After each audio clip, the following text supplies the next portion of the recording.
If you're new here, welcome, and if you're a returning subscriber, thank you so much for tuning back in.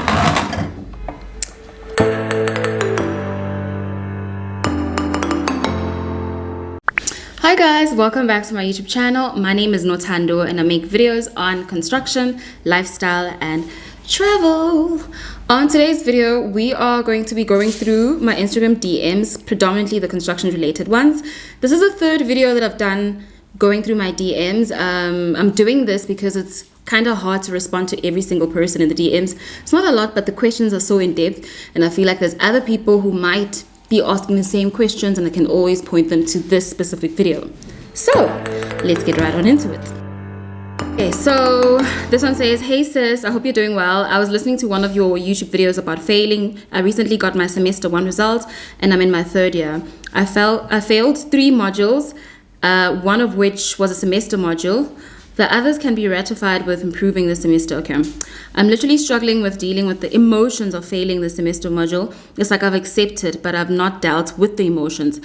I'm operating as if life has to continue, as if I don't have to repeat the module in final year. I'm also trying to get myself together to pass my remaining modules, and also dealing with the possibility that my bursary can be revoked next year. Can you please kindly share how I can navigate with failure, as I've never dealt with it before and I am struggling? Okay, so if you've seen my video, right, about failing my modules, I also do share about how growing up I was like a star student to a certain point, or just failing anything was really hard for me. So number one, I'll always advise you to seek professional help. Usually universities have a student helping center, which is specifically for the emotional parts of dealing with varsity life. The transition is hard for everybody. Even at work, like when you start working, there's parts that help you deal with your emotions, because people are navigating through life and dealing with other things besides what's currently happening in their life. So my advice to you would be to seek professional help at school. Usually it's free. If not, I think maybe you pay like for a card for 100 Rand or something like that, but it is predominantly free. Don't ignore your emotional being. Don't think that you need to snap out of it or go through it. If you need help, please go to the student psychologists. They're there for a reason, and they help you navigate with the emotional part of it. Another thing, I know when you're going through something, this still happens now. You feel like this is the end of the world. This is all that matters now. But literally nothing lasts forever, and it's really not the end of the world. Like, you're going to get through it. And I think the difficult part about it is feeling like you're not going to finish in record time. That's what we usually focus on as students. And when you start working foods, you're gonna wish with like an extra year, like at varsity, you know. So don't rush yourself through the emotions. Take them as they come. Seek professional help that's there to assist you deal with the emotions, because you can't ignore them. They're gonna be there.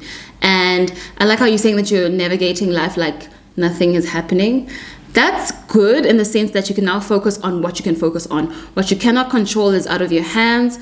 Don't waste too much energy trying to change what cannot be changed, if you know what I mean. So let's focus on the solutions here, and I really would advise you to just go to the students CCDU, or student psychologist, or counseling. I don't know what it's called at your university.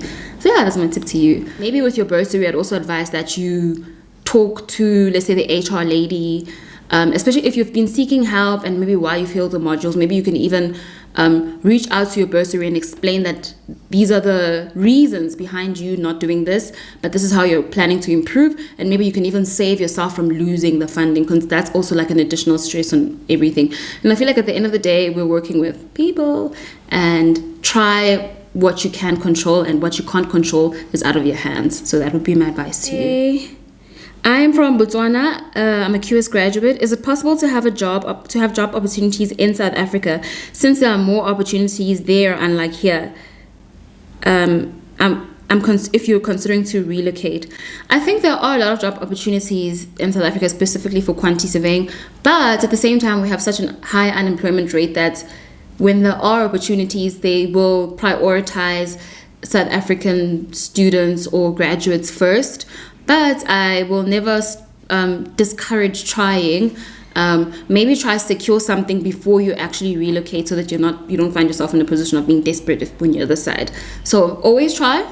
You never know. Also try Australia, The UK, there's a lot of opportunities for QSs in those specific countries that I've seen a lot of. Hi, this is Nothando. I'm currently at NMU, but I want to study at Stellenbosch next year. I want to inquire if it is necessary to include that you were NSFAS funded in your application if you are not transferring. Thank you.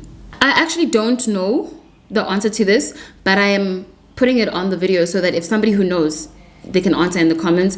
I really am not sure. I think you can inquire at the NSFAS office if they do transfer the funds with you, or when you're applying, just take that you want to be funded anyway, so that when you get there, you can still be covered.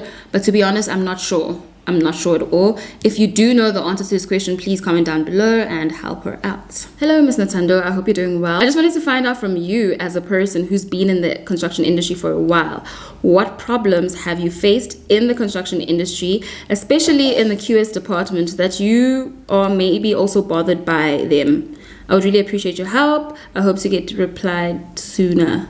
Problems that I face in the construction industry, I would say, have been, in the beginning, it's like really intensive, like it's labor intensive. You physically work a lot, depending on how you start though, but this is my experience. So that was the first thing. Like I used to get physically tired because you're up so early, you're physically measuring on site, you're walking so much. That was number one. Number two was the catcalling on sites. Like it can get really tiring, feeling like you constantly have to get in a zone where you're ignoring people around you every single day at work because people are just shouting things at you. Sometimes they shout things that are actually really offensive to get your attention. So the catcalling for me was also a challenge. Sometimes still is, but not as much anymore.